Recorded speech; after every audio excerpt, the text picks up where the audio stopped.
मैं एक बहुत ही गंभीर और लोकसभा के नेता विपक्ष राहुल गांधी जी के बारे में, उनकी सुरक्षा के मामले में या उनकी जान को जो खतरा राजनीतिक दलों से इस देश के जो सामने आया है, वो बहुत ही गंभीर बात है। मैंने, आपको याद होगा, यहीं से कहा था 1 अगस्त या 2 अगस्त को शायद, कि राहुल गांधी के ऊपर हमला करने की साजिश रची जा रही है। ये मैंने कहा था। तब लोगों ने हमसे सवाल पूछा था कि आप हवा में बात कर रहे हैं। मैंने कहा था कि कुछ पॉलिटिकल पार्टीज और उनके संगठन, रिकॉर्ड पे है, आप देखिए जाकर, राहुल गांधी जी के ऊपर हमला करने की साजिश रची जा रही है, विदेश की भूमि पर रची जा रही है, और यहां हिंदुस्तान में उसका अमल होगा। अब 2 दिन से जो बातें सामने आई है,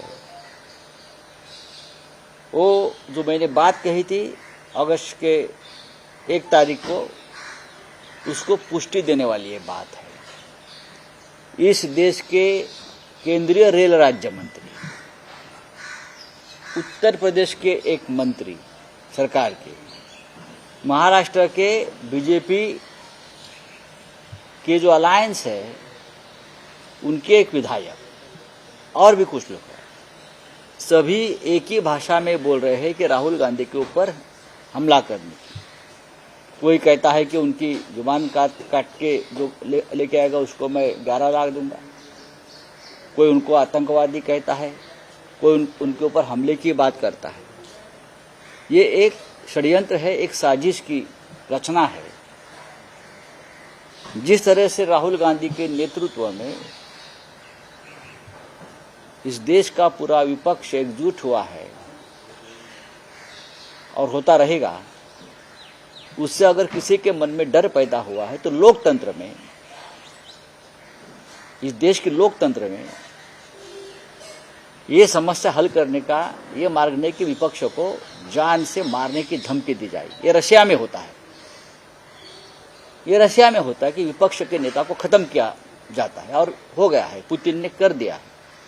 और भी देशों में हो सकता है जहां तानाशाही है, जहां लोकतंत्र नहीं है। लेकिन हिंदुस्तान में अगर ये कहा गया है कि राहुल गांधी का हश्र भी, हाल भी उनके दादी जैसा या उनके पिताजी ऐसा करना चाहिए, कर देंगे, ये बात अगर इस देश के प्रधानमंत्री सुनते हैं और चुप बैठते हैं, इस देश के गृह मंत्री सुनते हैं और चुप बैठते हैं, मैं ये उसका मतलब ये समझता हूं कि ये साजिश का हिस्सा अब भी है, अब भी है। इसलिए हमें चिंता है और हम कंडेम करते हैं इस बात का। और खास करके ये 2 प्रमुख नेताओं की जो चुप्पी साधी उसके मामले में, लीडर ऑफ अपोजिशन है, उसका नेता प्रतिपक्ष है, जिसको कैबिनेट रैंक है, उसके खिलाफ आपके पार्टी के लोग धमकाते हैं, मारने की कोशिश करते हैं, बात करते हैं, और आप चुप बैठते हो, ये हम बर्दाश्त नहीं कर सकते। आज भी देश में सिर्फ संविधान नहीं, लोकतंत्र नहीं, तो विपक्ष के जो हमारे जैसे नेता है, राहुल जी जैसे नेता है, उनको जान को खतरा है। आज महाविकास आघाडीची बैठक असल्याचं सांगितले, गणेश उत्सवानंतर और क्या है,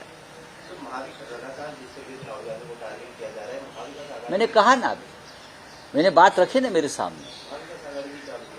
महाविकास आघाड़ी में शिवसेना है, और मैंने ये बार बार कहा कि सबसे पहले बात मैंने उठाई थी 1 अगस्त को। यहां से ही मैं कहा था कि राहुल गांधी के खिलाफ एक बहुत बड़ी साजिश हो रही है, उनकी जान को खतरा है, उनके ऊपर हमले के बारे में कुछ लोग सोच रहे हैं, ये मैंने कहा था यहाँ। और आपने देखा होगा कि दिल्ली से लेकर लखनऊ तक और महाराष्ट्र तक ये सभी लोग उस भाषा में बोलने लगे हैं। इंदिरा गांधी जैसा आपका हाल कर देंगे, या आपके पिताजी जैसा आपका हाल कर रहे हैं। यह अगर भाषा चल रही है इस देश में, लोकतंत्र में, और गृह मंत्री और देश के प्रधानमंत्री उसके ऊपर कोई एक्शन नहीं ले रहे, इसका मतलब ये है कि आप भी ये जो लोग बोलने वाले हैं उनके साथ।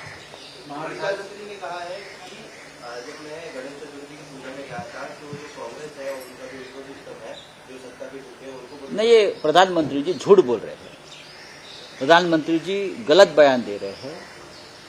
इस देश का संविधान और प्रोटोकॉल आपको ये परमिशन नहीं देता है इस तरह से आप जैसे राजनीतिक नेता चीफ जस्टिस के घर में जाकर आरती करें और उसकी वीडियो उतारकर जनता के सामने पेश करें। प्रधानमंत्री जी को कानून और संविधान की कोई जानकारी नहीं है। प्रधानमंत्री देश की जनता को मूर्ख समझते हैं तो जनता मूर्ख नहीं है। प्रधानमंत्री के खिलाफ, केंद्र सरकार के खिलाफ चीफ जस्टिस के सामने ऐसे ऐसे मुकदमे चल रहे हैं और ये मुकदमे बहुत गंभीर है, संविधान के बारे में है और भी है। एक तो ये सभी मुकदमे चीफ जस्टिस ने नॉट बिफोर मी करना चाहिए, मैं नहीं चलाऊंगा, क्योंकि उनके और प्रधानमंत्री के मधुर संबंध की पुष्टि हो गई है, प्रस्तापित हो गई। तो ये आप प्रधानमंत्री जी का जो खुलासा है वो और गुमराह करने वाला है और कंफ्यूजन में डालने वाला है। प्रधानमंत्री ने चीफ जस्टिस को अपने जाल में फंसा लिया है। मागच्या आठवड्यात चीफ जस्टिसांना वेळ नव्हता, त्यामुळे आज पुन्हा एकदा शिवसेना आणि राष्ट्रवादी काँग्रेस पक्षाने चिन्हाची सुनावणी आहे। अपेक्षा आहे काही आम्हाला ज्या पद्धतीनं केंद्र सरकार, भारतीय जनता पक्ष, त्या पक्षाचे नेते प्रधानमंत्री नरेंद्र मोदी यांच्याबरोबरचे चीफ जस्टिसचे म्हणजे सरन्यायाधीशाचे संबंध पाहता प्रस्थापित झालेले 2.5 वर्षापासून जे आम्ही तारखांमध्ये गुंतून पडलेलो आहोत, ते आम्हाला गुंतवलं गेलेलं आहे। एका घटनाबाह्य सरकारला सरन्यायाधीशांनी जे अभय दिलेलं आहे त्याचा पर्दाफाश खुद्द प्रधानमंत्र्यांनी आरती ओवाळून केलेला आहे। त्याच्यामुळे आज काय होतं त्याच्याकडे आमचं अजिबात लक्ष नाही, आम्हाला न्याय मिळणार नाही। कदाचित चीफ जस्टिस ऑफ इंडिया हे निवृत्तीनंतर त्याच्यावरती भाष्य करतील की मी का न्याय दिला नाही। ही पद्धत आपल्याकडे आहे। अनेक मुख्य न्यायाधीश हे निवृत्तीनंतर जास्त खुलेपणाने बोलत असतात, पण आम्हाला जरी सुप्रीम कोर्टाने न्याय दिला नाही तरी या राज्याची जनता आम्हाला न्याय देईल याची आम्हाला खात्री आहे। ज्या पद्धतीनं प्रधानमंत्री आणि सरन्यायाधीशांचे संबंध प्रस्थापित झाले आहेत, तुम्ही आमच्याकडनं काय अपेक्षा करता, त्यांच्याकडनं काय अपेक्षा करता? ही आमची जी चीड आहे, तडफड आहे, समजून घेतली पाहिजे। प्रधानमंत्री असं म्हणतात की मी चंद्रचूड यांच्या घरी गेल्यामुळे काही लोकांच्या पोटात दुखते, पोटात दुखणार नाही तर काहीपेक्षा जास्त वेदना होतील, कारण तुम्ही तिथे जाऊन या देशाची घटना, राज्यघटना, संविधान, नियम, शिष्टाचार बरं का हे खतम केलेलं आहे, संपवलेलं आहे। संविधान तुम्हाला अशा प्रकारे मान्यता देत नाही।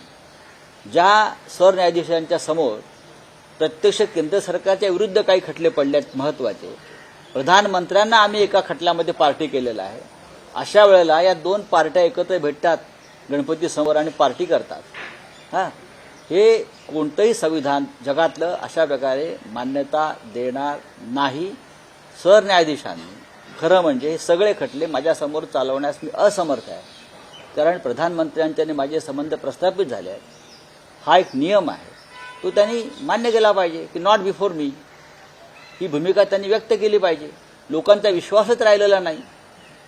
महाविकास आघाडीचं जागा वाटप गणेशोत्सवानंतर होईल, आज बैठक आहे असं सांगण्यात येतं। आज बैठक आहे, आम्ही चर्चा करू,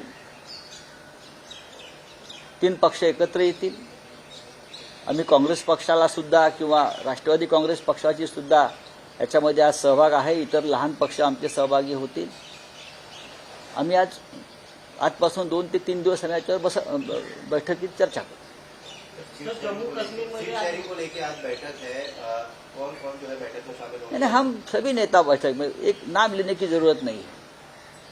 कांग्रेस पार्टी बहुत व्यस्त है आजकल, बहुत ही व्यस्त है, फिर भी हमने उनको आज बुलाया है कि ये मामला खत्म करना चाहिए।